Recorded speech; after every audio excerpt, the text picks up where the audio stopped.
વડોદરા શહેર પોલીસ વિભાગના ઝોન 3 માં શહેર પોલીસ કમિશનરની અધ્યક્ષતામાં વ્યાજખોર વિરુદ્ધ ઝુંબેશ અને લોન મેળાનું આયોજન કરવામાં આવ્યું હતું। સમગ્ર રાજ્યમાં છેલ્લા 3 સપ્તાહથી વ્યાજખોરો વિરુદ્ધ ઝુંબેશ અને લોન મેળાનું આયોજન પોલીસ પ્રશાસન દ્વારા કરવામાં આવી રહ્યું છે, જેમાં વ્યાજખોરીથી પીડિત લોકો બહોળી સંખ્યામાં ઝુંબેશમાં ભાગ લઈ રહ્યા છે। ત્યારે ઊંચા વ્યાજદર વસૂલવા માટે વ્યાજખોરો કાયદાનું પણ ઉલ્લંઘન કરતા હોય છે।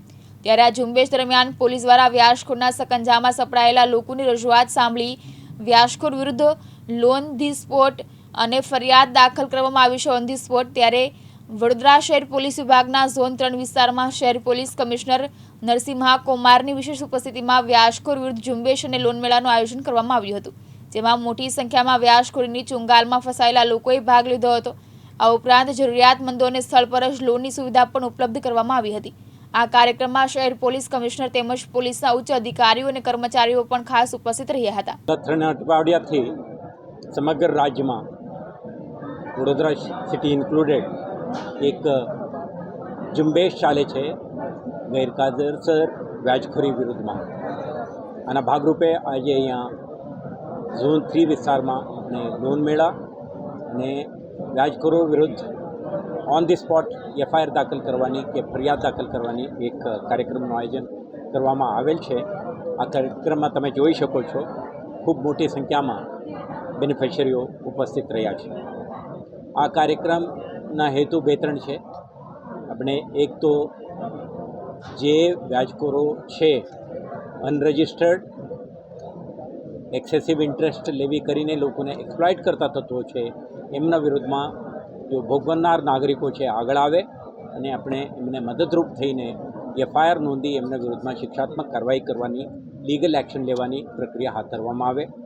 સાથે સાથે આપણે જરૂરમંદ લોકો છે એમને સરકારશ્રીના કેટલાક યોજનાઓ છે, સબસિડી, લો ઇન્ટરેસ્ટ રેટ અને ખાસ કરીને ટાર્ગેટ ગ્રુપ માટે જ ડિઝાઇન કરેલા પ્રોગ્રામ પણ છે। આ પણ એમના આ પ્લેટફોર્મની મારફતે એમના ઘર આંગણે એમને જાણકારી માટે લઈ આવી। આજે તમે જોઈ શકશો કેટલાક બેન્કો એમના કાઉન્ટર શરૂ કરી છે। બેંકના ઉચ્ચ અધિકારીઓ ઉપસ્થિત રહ્યા, વડોદરા મ્યુનિસિપલ કોર્પોરેશનના અધિકારીઓ અને ગુજરાત રાજ્યના કેટલાક અન્ય વિભાગના અધિકારીઓ ઉપસ્થિત રહીને લોકોને જાણકારી અને માર્ગદર્શન આપી છે। સાથે સાથે આપણે આ એક પ્રયાસ આ પણ કરી છે કે પોલીસ અને બેંક વચ્ચે એક સેતુ બનીને લોકોને જે જરૂરમંદ લોકો છે એમને આઈડેન્ટિફાઈ કરીને આ કાર્યક્રમ આયોજન કરતાં પહેલાં જ બધું લોન મંજૂરી કરવાની પ્રક્રિયા કરાવીને એમને આ પ્લેટફોર્મમાં સન્માનિત કરીને લોન વિતરણ પણ કરાવીએ।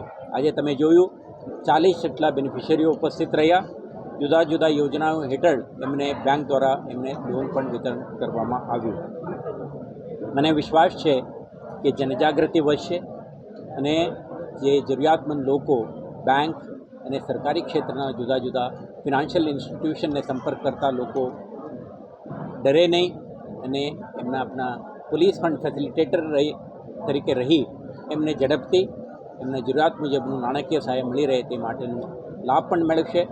સાથે સાથે સમગ્ર શહેરમાં એક પણ ગુનેગાર એવા પ્રવૃત્તિ ચલાવતા હોય લોકો કોઈ પણ બીક વગર, ડર વગર પોલીસ સ્ટેશન કે આપણા હેલ્પ ડેસ્ક સુધી પહોંચે અને એમના ફરિયાદ નોંધાવે, જેથી કરીને આપણે મદદ કરે કે આપણે વચ્ચે રહીને ગરીબ લોકોના શોષણ કરતા આવા તત્વો વિરુદ્ધ સ્ટ્રોંગ લીગલ એક્શન લેવામાં આવે અને એમના પ્રવૃત્તિ સંપૂર્ણ રીતે નાબૂદ કરવામાં આવે। આ વડોદરા શહેર પોલીસના પ્રયાસમાં મદદરૂપ થાય। હું તમારા માધ્યમથી એ જ કહેવા માગું છું ફરીથી, ભલે તમે આ કાર્યક્રમમાં ઉપસ્થિત નથી રહ્યા, પરંતુ આવા તત્વોનો તમે શિકાર બન્યા હોય, કોઈ પણ પ્રકારના બીક વગર આગળ આવો, પોલીસ ચોપડાઓ પર કેસો રજીસ્ટર કરો અને આપણે મદદ કરો કે આવા એલિમેન્ટ્સના પ્રવૃત્તિઓ પર ઇફેક્ટિવ એક્શન લેવા માટે અને અન્ય કોઈ લોકોને આવા અનાનુકૂળતા ના થાય, શોષણ ના થાય તે માટે તમે એક ફરિયાદી તરીકે, સહાયક તરીકે, સમુદાયના એક જાગૃત નાગરિક તરીકે આપણે સાથ સહકાર આપો તો આપણા આ ઝુંબેશમાં ખૂબ સારું રિઝલ્ટ આવશે।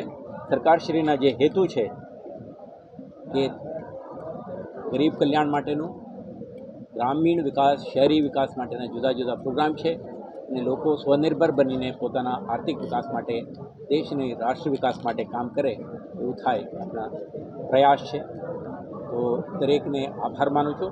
Thank you so much. Vijay Chauhan, Divyang news, Vadodara.